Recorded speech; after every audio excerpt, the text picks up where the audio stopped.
అంటే ఏ జాతి అయినా సరే తన సంప్రదాయాన్ని చరిత్రను కనుక మర్చిపోతే భవిష్యత్తులో సరైన ఉజ్వలమైన భవిష్యత్తుని నిర్మించుకోలేదు అనేది సారాంశం అన్నమాట. అది విద్యారణ్య విజయం అనే ఒక పుస్తకం ఉంది. ఆ పుస్తకం ఈ వాక్యాన్ని గురించి ఆ విద్యారణ్య స్వామి దీన్నే గుర్తు చేస్తారనమాట మనకి. అది తెలుసుకున్నాం.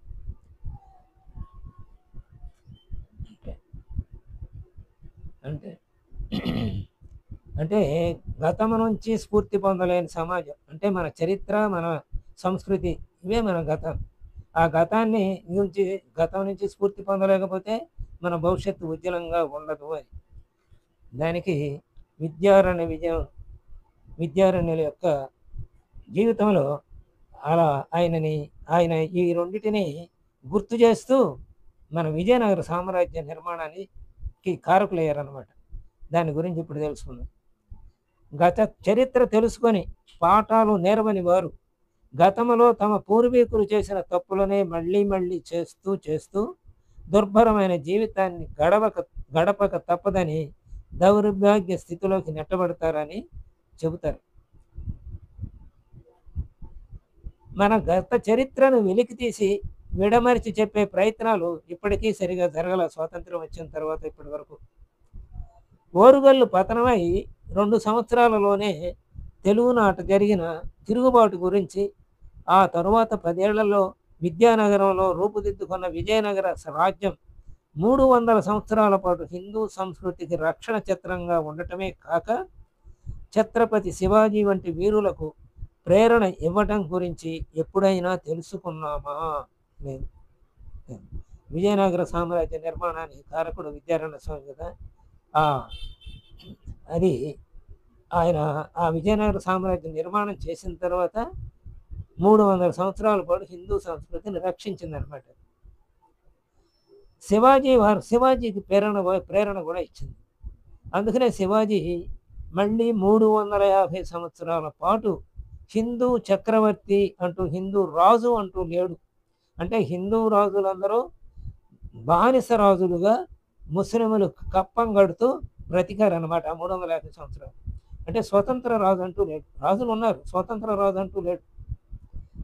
అప్పుడు శివాజీ ఆ 350 సంవత్సరాల తర్వాత అటు అమ్మ ఇచ్చిన ప్రేరణ, ఇట్లా ఈ చరిత్ర పుస్తకాలు ఇచ్చిన ప్రేరణ వలన తాను హిందూ సామ్రాజ్యాన్ని నిర్మించాడు. జ్యేష్ఠశుద్ధ త్రయోదశి నాడు. ఆ జ్యేష్ఠశుద్ధ త్రయోదశినే హిందూ సామ్రాజ్య దినోత్సవంగా జరుపుకుంటారు జాతీయవాదులు. అలాంటి శివాజీ వారసులు ఏ మేరకు దేశాన్ని అంటే ఈ విజయనగర సామ్రాజ్యం 300 సంవత్సరాలు హిందూ సంస్కృతి రక్షణగా ఉండి శివాజీకి ప్రేరణ ఇచ్చి ఉంది కదా. అలాంటి శివాజీ వారసులు ఏ మేరకు దేశాన్ని మొఘలుల పాలన నుండి విడిపించారో ఆ భూభాగమే నేడు భారత్గా ఉందన్న సత్యాన్ని కూడా గుర్తించామా మనం? అది కూడా లేదు.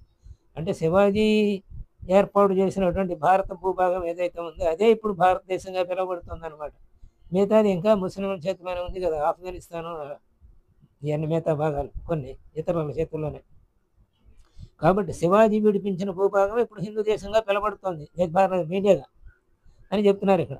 ఆ సత్యాన్ని అయినా మనం గుర్తించామా?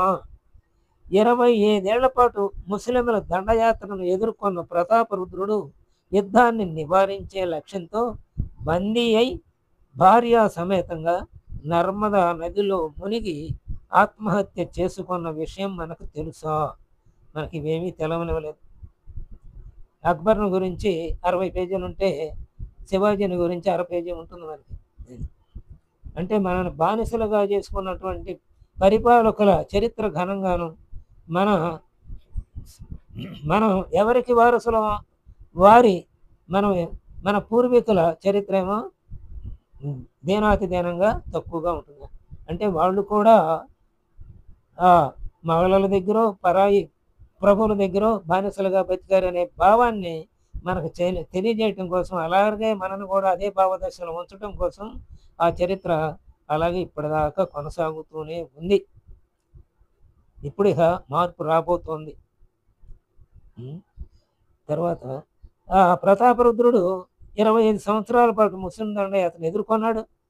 తర్వాత యుద్ధాన్ని నివారించే లక్ష్యంతో బందీ అయ్యాడు. భార్య సమేతంగా నర్మదా నదిలో మునిగి ఆత్మహత్య చేసుకున్నాడు. అది తెలీదు మనకి. హొయసల మహారాజు బల్లాలుడు ఉన్నాడు ఆయన. హొయసల మహారాజు పేరు బల్లాలుడు. ఆయన తోలు ఒలిచారు. ఆయన బతికుండగానే తోలు ఒలిచేశారు ఎవరు ముస్లింలు. అది మనకు తెలియదు. శరణాగత రక్షణ తన ధర్మంగా భావించిన కంపెనీ రాయులు ఆయన ఒక ముస్లింను రక్షించబోయి భార్యాపుత్రులతో సహా ప్రాణత్యాగం చేసిన విషయం కూడా మనకు తెలియదు.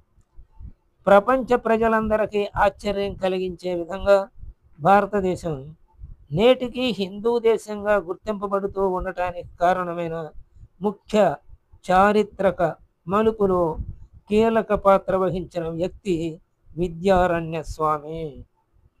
బలవంతాన మహమ్మదీయులుగా మార్చబడిన హరిహరరాయులు, బుక్కరాయులు అనే ఇద్దరు సోదరులను మళ్ళీ హిందూ ధర్మావలంబులుగా చేసి వారితో రాజ్య స్థాపన చేయించినటువంటి బహుముఖ ప్రజ్ఞాశాలి ఆయన విద్యారణ్య స్వామి. మనకు ఆయన ప్రాతస్మరణీయుడు అన్నమాట.